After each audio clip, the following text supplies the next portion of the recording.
पहले जितना स्ट्रेस बर्दाश्त कर रहा होता है ना अहमद भाई, एक तो जॉब का वो अलग स्ट्रेस है, फिर उसने घर के सारे स्ट्रेसेस उठाने हैं, क्योंकि वालिदा भी वालिद से ही शेयर करती हैं।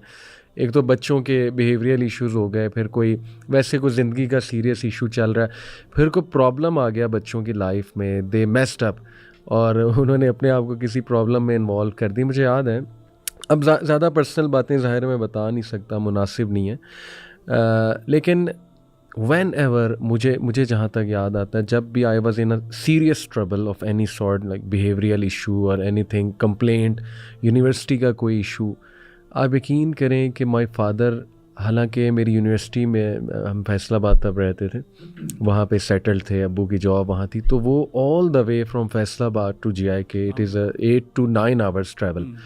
और पिंडी से तब जो है ना वो मोटरवे नहीं थी GIK तक, 2006-07 की बात कर रहा हूँ मैं, और वो सिर्फ वो वैन चलती थी, 60 रुपये उसका रेंट होता था, मुझे अभी तक याद है।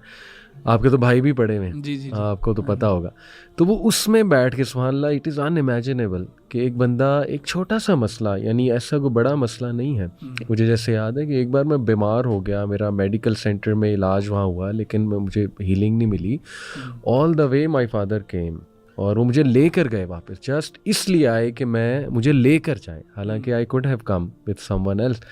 अब ये चीज़ें उस वक्त हमें लगता था यार ये क्या, ये भी कोई चीज़ है, बट वही आपने बात की कि जब हम खुद बच्चों वाले होते हैं, फिर सुभान अल्लाह हम ये चीज़ें नोट करते हैं, everything they did for us has added up something to us 100%। तो इसी तरह वालदा का सुभान अल्लाह, वो तो एक अलग ही स्टोरी है कि किस तरह हिडन उन्होंने जा के किस तरीके से, फिर दुआएं, वो एक अलग स्टोरी है कि पता नहीं दुआएं उन्होंने कहाँ की हैं, क्या की हैं, क्या विजन बनाया हमारे लिए सुभान अल्लाह। तो बाकी यार आजकल मैं देखता हूँ ना, लोग हर एक को क्रेडिट दे देते हैं, लेकिन वालिद को, वालदा को, और बड़ी कंप्लेंट्स हैं अहमद भाई। आज की जनरेशन जो है ना, मैं हैरान होता है यार, इतने सख्त जुमले कि I hate my mother, I hate my father, मेरे फादर ने मेरे लिए कुछ किया नहीं है, ऐसी शिकायतें मुंह पर, और छोटी छोटी बातों में कि मेरे अब्बू टॉक्सिक हैं, मतलब वो इस तरह की बातें करते हैं, डांट डपट करते हैं, ये वो।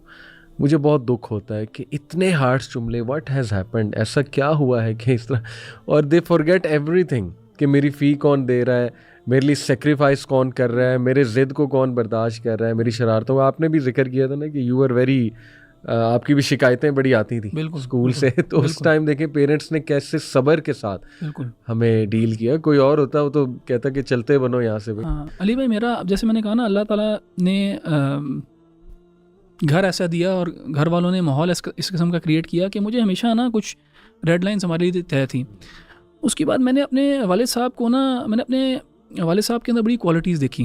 As a very young boy ना, मैंने देखा उनके अंदर कंसिस्टेंसी, डिसिप्लिन, नमाज के लिहाज से मैंने उनके अंदर बड़ा एक डिसिप्लिन देखा हमेशा। उस चीज़ ने मुझे बड़ा इंस्पायर किया।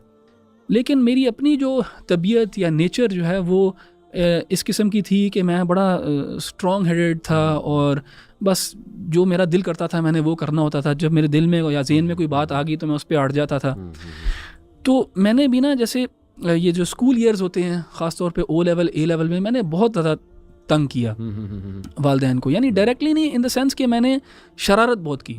और बस वो स्कूल में इस किस्म की हरकतें करना कि स्कूल वाले भी तंग आए होते थे, और घर फ़ोन कर देना उन्होंने। मैं 2-3 दफ़ा तो उन्होंने मुझे स्कूल से सस्पेंड कर दिया। हाँ, तो इस किस्म की हरकतें मुझे बस होता था कि मुझे कोई डेयर करता था कि यार ये करके दिखाओ, तो मैं वो करके दिखाता था। फिर इस किस्म की ना, मतलब एक बचपना होता था। वालदा के साथ भी मेरा तब भी और अभी भी ना, मेरी आदत ये है कि अगर मुझे भूख लगी हो या मुझे नींद आ रही हो तो मैं थोड़ा अनरीजनेबल हो जाता हूँ। तो स्कूल से आना, मुझे भूख लगी होनी, तो वालदा ने अगर कुछ कह देना तो मैंने आगे से झट जवाब देना, बदतमीज़ी करनी। ये चीज़ें जो है ना, इन चीज़ों ने मुझे, मैं जिस वक्त दीन पे आया हूँ ना, उसने, इन चीज़ों ने मुझे बहुत ज़्यादा मेरे अंदर ना एक सेंस ऑफ गिल्ट और रिग्रेट डाला। मेरे जो स्कूल ईयर्स थे ना, उसमें मैंने बहुत ज़्यादा शरारत की, और यहाँ तक कि मेरे स्कूल वाले जो हैं, मेरे फादर को डायरेक्ट मोबाइल पे फ़ोन करके कंप्लेन करते थे।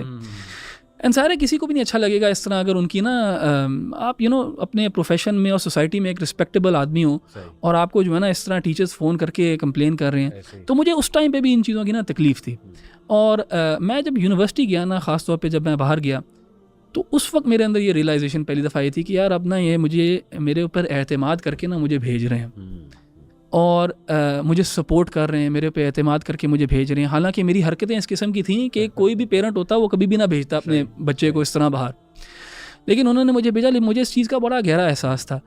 तो उस चीज़ ने भी मुझे ना स्ट्रेट एंड नैरो पे रखा। उसने भी मुझे ना काफ़ी ज़्यादा, मेरे अंदर ये एहसास था कि यार मैंने ना अब I have to do good to them. तो ये चीज़ें हैं। अब मैं समझता हूँ कि मैं अपने स्टूडेंट्स को भी जब पढ़ाता हूँ, कुरान की आयत से भी हम गुजरते हैं, तो मैं इस चीज़ पे ना वक्त गुजारता हूँ। किस चीज़ पे? यानी वालिदैन की हुकूक और एहसान उनके साथ। क्योंकि मुझे लगता है कि मैंने ख़ुद इसको इस लेवल पे प्रैक्टिस नहीं किया जिस पे मैं शायद खुश हूँ। और इंसान अपनी गलतियों से सीखता है और दूसरों को चाहिए कि वो इंसान बाकियों की गलतियों से सीखें। मैं चाहता हूँ कि मैं अपनी गलतियों से सिखाऊँ हमारे नौजवानों को, और उनको रियलाइज़ कराऊँ कि यार बहुत ज़्यादा चीज़ें हैं जो आपको अभी नज़र ही नहीं आ रही, बहुत ज़्यादा चीज़ें उनको अभी नज़र ही नहीं आ रही। यानी हम बहुत एक छोटा जो है ना पिक्सल देख रहे होते हैं और उससे वालिदैन को जज कर रहे होते हैं। बहुत बड़ी पिक्चर जो आपने देखी ही नहीं है। आपको पता ही नहीं था कि जब आप इस दुनिया में भी नहीं आए थे तब आपके वालिदैन को क्या परेशानियाँ थी। हाँ, तब क्या आपके वालिद सोच रहे थे कि यार जब मेरी औलाद होगी तो मैं कैसे सपोर्ट करूँगा, कैसे सस्टेन करूँगा। ये फाइनेंशियल प्रेशर्स वगैरह ये बहुत, यानी दे टेक अ टोल।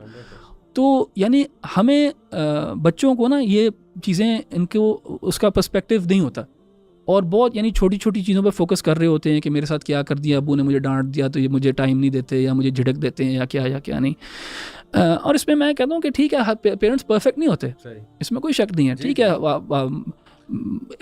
जाविया है देखने का। अगर मैं भी एक जाविये से देखने लग जाऊँ तो शायद मैं भी कंप्लेन करने लग जाऊँ। लेकिन जब आप होलिस्टिकली देखते हो तो आपको पता लगता है कि यार बहुत ज़्यादा चीज़ें हैं जो हमने अभी अप्रिशिएट नहीं की, जो हमारे लिए करते हैं। और देखें, एक टाइम आएगा सही, मैं आई डू बिलीव दिस, कि एक टाइम आएगा सही कि जब आप अप्रिशिएट करोगे, और वो टाइम ख़ास तौर पे तब होगा जब आप खुद इस पोजीशन के अंदर होगे, जब आप खुद जो है ना औलाद वाले होगे, बच्चों वाले होगे। तो क्यों ना इससे पहले इंसान सीख ले और वालिदैन के साथ ना अच्छे अंदाज में पेश आए। मैं ना वो पढ़ रहा था, इमाम अल बुखारी के कलेक्शन है ना अल अदब अल मुफरद, उसमें जो पहला चैप्टर है ना वो पेरेंट्स के ऊपर है। और उसमें एक रिवायत है कि अबू हुरैरा फरमाते हैं कि वो अपनी वालदा के करीब रहा करते थे। तो जब भी वो अपने घर से निकलते थे ना, तो वालदा के घर के बाहर दरवाजे के बाहर उनको आवाज़ लगाया करते थे, उनको दुआ दिया करते थे। पहले सलाम करके फिर दुआ देते थे कि अल्लाह ताला आप पे रहम करे क्योंकि आपने मेरी तरबियत की और मेरी परवरिश की। तो वो आगे से वापस दुआ देती थी कि अल्लाह ताला तुम पे भी रहम करे, तुम बड़े अच्छे बेटे रहे हो और बड़े फरमानदार बेटे रहे हो मेरे। तो उन्होंने जब भी घर से निकलना तो इस तरह की कॉन्वर्सेशन करनी अपनी वालदा से, और जब भी घर आना वापस तो इस तरह की कॉन्वर्सेशन करनी, यानी एक अप्रिशिएट करना वालिदैन को। तो हमें भी ना चाहिए कि हम ब्रॉडर पर्सपेक्टिव से सोचें कि यार हमारे वालिदैन ने हमारे लिए किया क्या है और हम रेसिप्रोकेट करने की कोशिश करें। अच्छा अहमद भाई, स्पेसिफिकली मैं आज मर्द की सेक्रीफाइसेस पे बात करना चाह रहा हूँ। जैसे मैंने शुरू में भी इस तरफ इशारा किया कि औरत की सेक्रीफाइस, उसके राइट्स पे बहुत बात होती है और होनी भी चाहिए, लेकिन समवेयर डाउन द लाइन हम बहुत ज़्यादा निगलेक्ट कर रहे हैं, स्पेशली मिडिल क्लास मर्द है ना, यानी उसे ना बड़ा एक नेगेटिव पोर्ट्रे करके पेश किया जाता है। और आजकल बड़े प्रेशर में है मर्द, और मेरे पास बहुत आते हैं, some even cry, not exaggerating, when they tell me things.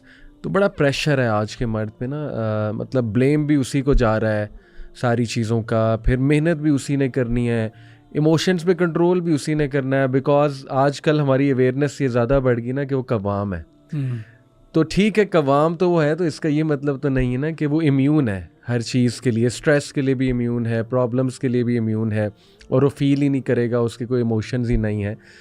तो समवेयर डाउन द लाइन हमने शायद ना उसे बहुत ही स्ट्रॉन्ग समझ लिया है मर्द को, और बस हर चीज़ वो करे, हर चीज़ उसने मैनेज करनी है। मैं आपको मिसाल देता हूँ, यानी आई नो मैन अहमद भाई, एंड आई एम श्योर आप भी जानते होंगे, जिन्होंने पूरी यार ज़मीनें बेच के अपने बच्चों को बाहर भेजा हुआ। और इनफैक्ट सम मेट मी, उधर मैं लंदन गया, डिफरेंट सिटीज़ यूके में गया, आपको पता है वहाँ पे जो बच्चे आते हैं यार, वो किस तरह उनके पेरेंट्स सब कुछ बेच कर उन्हें वहाँ पे भेजा होता है। क्योंकि यहाँ स्कोप नहीं बन रहा होता, फिर कहते हैं चलो बेटा फिर बाहर चले जाओ, लेकिन वो उसके पीछे क्या मेहनत होती है.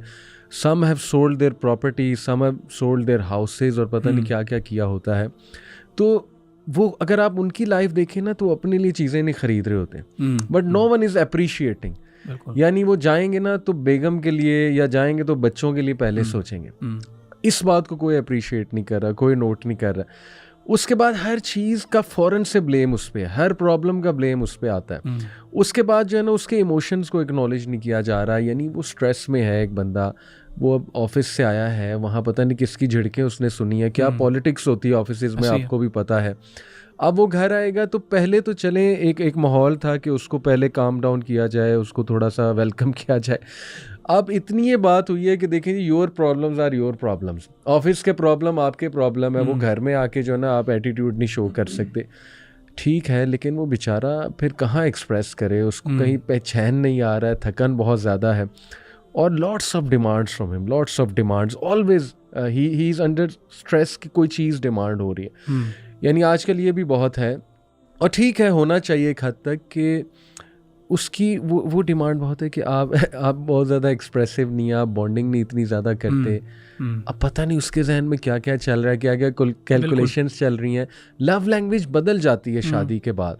अगर वो आपके लिए चीज़ें कर रहा है, आपको फैसिलिटेट कर रहा है, ये उसकी लव लैंग्वेज है, उसकी एक्सप्रेशन ऑफ लव है. ज़रूरी नहीं कि वो लवी डवी बॉन्डिंग आपके साथ शुरू कर दे, या ज़रूरी नहीं है कि वो बहुत एक्सप्रेसिव हो जाए. तो इतना कुछ उसको उसके सामने रखा जा रहा है ना. What do you think Ahmed भाई? मेरे तो ख्याल में कि इस पे बात होनी चाहिए.